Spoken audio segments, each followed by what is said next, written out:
An atheist, if asked, "Who made you?" will answer, well, nobody, nothing. We, as a creation, are the result of the Big Bang, which brought the universe into existence, and we are the result of evolution, which brought life into existence and the diversity of life as we know it. That is the atheist answer. But does that answer make sense? I would submit that it does not, and here is the evidence. To begin with, let's look at the Big Bang. First of all, let's understand that the Islamic religion does not have any problem with the Big Bang. Islamic religion does not deny that the Big Bang happened. The Islamic religion, however, teaches that the Big Bang was under the control of the Creator. Now, which makes more sense? For us to believe that it was a random event, or that it was under the control of the Creator? To begin with, the Big Bang did not start with the explosion. The Big Bang started long before. Before the explosion, there was a primordial dust cloud, a dust cloud in the nothingness of space, which drew together as a massive hyperdense core of mass and energy, and it was that exploded. So, where did this dust cloud come from? Where did the primordial dust, where did the energy come from for this explosion? If there is one thing we know from science, it is that we do not get something from nothing. In the explosion, it was the greatest explosion in the history of our universe. It blew everything outward to the universe as we have it today, which is expanding as we know it. And yet we are to believe that this supposedly random event resulted in the perfection of the universe as we know it, whereas any other explosion results in destruction and chaos. We are to believe that the Big Bang resulted in the perfection of the universe as we know it. This is an example where science contradicts science. What do I mean by that?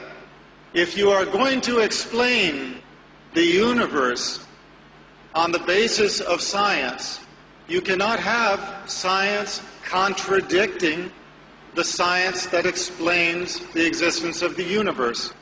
In science, there is a general principle called entropy. Entropy is the principle that unless there is a greater control over a process, the process tends to chaos. Now let's put it into real-world terms.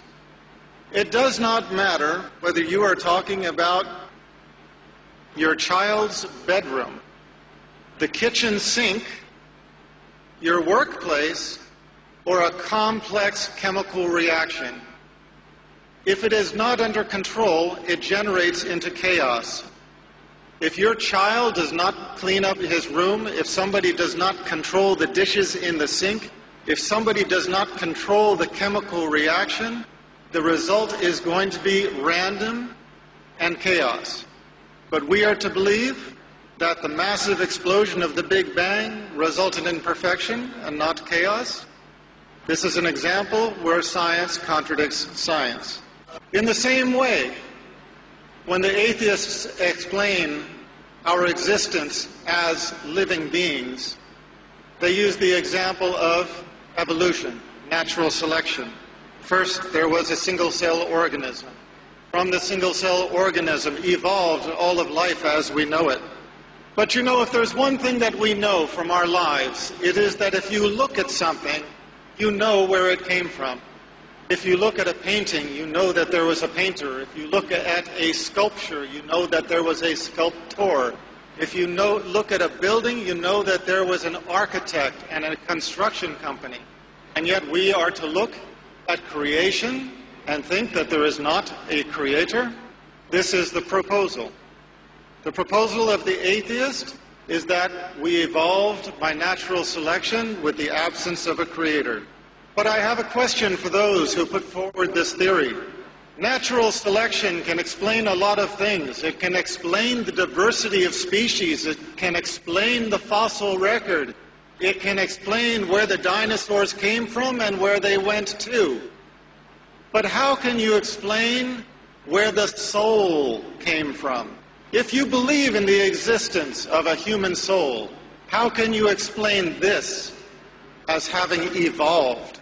For that matter, how can you explain life as having evolved? And what do I mean by life? I mean the power that gives a body, once assembled, to live. We have reached a point in science where we can transplant virtually every organ of the body. We can make a Frankenstein if we so desire. But not all of the world's scientists over the history of mankind, if you brought them all together, cannot make them live. We cannot even make the wing of a gnat in the perfection that it has been made by our Creator. And we cannot give a body life. That is why, once dead, medicine is not able to revive a dead person, even when their organs are still functioning. So, the explanation that we developed from natural selection is another example where science contradicts science. We have the example of millions of years of evolution or natural selection, and the proposal is that everything in our existence, if we don't have some control over it to keep it in order, everything degenerates into chaos. Except for the Big Bang and except for evolution. Those two things, just by themselves, they tended toward perfection. Well, there are some people who accept that explanation, but I submit to you that it is not of those who are enlightened, it is not of those who have open minds or open hearts who accept that explanation. The Arabs have a story that they like to tell. A Bedouin is traveling in the desert. He comes upon an oasis, and in the oasis there is a perfect palace. Now, there are no building materials around. He finds another nomad and he asks him, "Where did this palace come from?" And the nomad said, "Oh, subhanallah, glory to be our Creator, you would not believe where it came from. First, the wind blew so hard that it shaped the rocks into perfect cubes with square edges. And it tumbled the rocks over the desert until they all fell together in the shape of this palace, in perfect assortment. And then the wind blew the dust with some, hairs and fibers from the trees into the cracks and brought the rain, and that made the cement that cemented it all together.